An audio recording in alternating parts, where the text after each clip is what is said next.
Donc dans ce tuto, on va voir comment créer une carte Side Imaging Mosaic avec AutoChart Pro.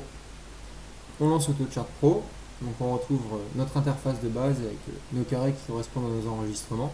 Pour ceux qui ne savent pas comment créer une carte de base avec AutoChart, je vous invite à vous référencer au tutoriel Créer une carte avec AutoChart, tout simplement. Pour la carte Side Imaging Mosaic, on va cliquer sur l'onglet Side Imaging et on va aller sélectionner sur notre ordinateur un enregistrement Side Imaging. C'est contenu dans les enregistrements classiques. On sélectionne notre fichier .dat comme d'habitude, on clique sur ouvrir et automatiquement AutoChart il affiche la zone où le side imaging a été effectué. On a notre carte mosaïque de générer. Voilà, donc on peut se déplacer dessus, bien évidemment, et voir l'ensemble de la carte side imaging en haute définition. Bien évidemment, une fois que la carte Side Imaging Mosaic elle a été créée, on peut cliquer sur le bouton Générer la carte Lakemaster et automatiquement AutoChart il s'occupe de générer la carte Side Imaging Mosaic et de l'ajouter sur la carte SD 0 line que l'on pourra ensuite utiliser comme une carte normale sur notre combiné Lumibird.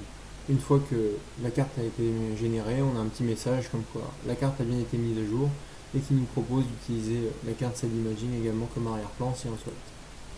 On a d'autres petites options qui sont liées au Side Imaging Mosaic. Que déjà on peut ajuster le contraste et la sensibilité de notre image mosaïque automatiquement avec le bouton échelle de profondeur toujours. Et on peut par exemple générer la carte bathymétrique de base en arrière-plan. Et une fois cette carte bathymétrique générée, donc on peut afficher en cliquant sur le bouton afficher les profondeurs, on peut afficher notre carte Side Imaging Mosaic en 3D. Hop, voilà, donc on clique sur le modèle vue 3D et on a donc notre vue 3D qui s'affiche avec notre superposition Side Imaging Mosaic. Hop, on quitte la vue 3D. Donc dans les options qui sont liées au Side Imaging, on a notre petit menu en haut Side Imaging. Donc déjà on va pouvoir par exemple effacer la mosaïque donc, pour réimporter les fichiers ou par exemple pour utiliser l'option rejouer les données Side Imaging. On resélectionne notre enregistrement, voilà, et automatiquement le logiciel il va commencer à rejouer les données Side Imaging.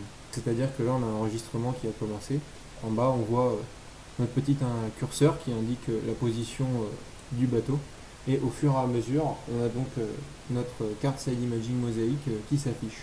Ça permet de rejouer les données Side Imaging et également, par exemple, de supprimer certaines données en déplaçant le curseur sur la carte à d'autres endroits. Voilà. Je vais stopper la relecture du Side Imaging. Voilà. On va faire un petit tour dans les paramètres Side Imaging. Ici, on va pouvoir régler les options de base, comme par exemple la sensibilité et le contraste. On va également avoir la possibilité, par exemple, de choisir d'autres couleurs, la couleur ambre par exemple, et bien évidemment l'ensemble des fonctions qui vont être liées au Side Imaging. Quelques petites options de base, la vitesse du replay par exemple pour rejouer les données Side Imaging, la vitesse à laquelle on veut que ce soit rejoué.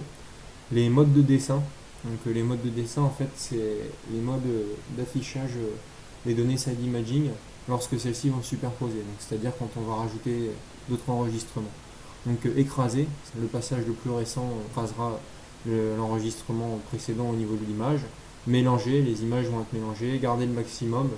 Il y a un algorithme qui essaie de garder le meilleur des deux images et garder le plus proche qui mixe également les deux images. Le paramètre le plus pratique de base c'est garder le maximum. Et ensuite au niveau des pré-traitements on va avoir différentes options qui portent bien leur nom. Les deux qu'on va utiliser principalement c'est la correction de la colonne d'eau qui va donc nous permettre de supprimer la hauteur d'eau, le mode de profil par exemple sur certains appareils, et stabiliser le cap qui va permettre d'affiner le dessin de notre carte Side Imaging Mosaic. Voilà, donc ici j'avais choisi ambre et comme on peut le voir, la carte Side Imaging Mosaic est générée en couleur ambre. Voilà comment est-ce qu'on fait pour générer une carte Side Imaging Mosaic. Donc bien évidemment, si on veut aller sélectionner d'autres enregistrements, on peut le faire directement à partir de notre petit menu Side Imaging. Voilà, et on va pouvoir importer d'autres données pour créer une carte complète au format Side Imaging Mosaic.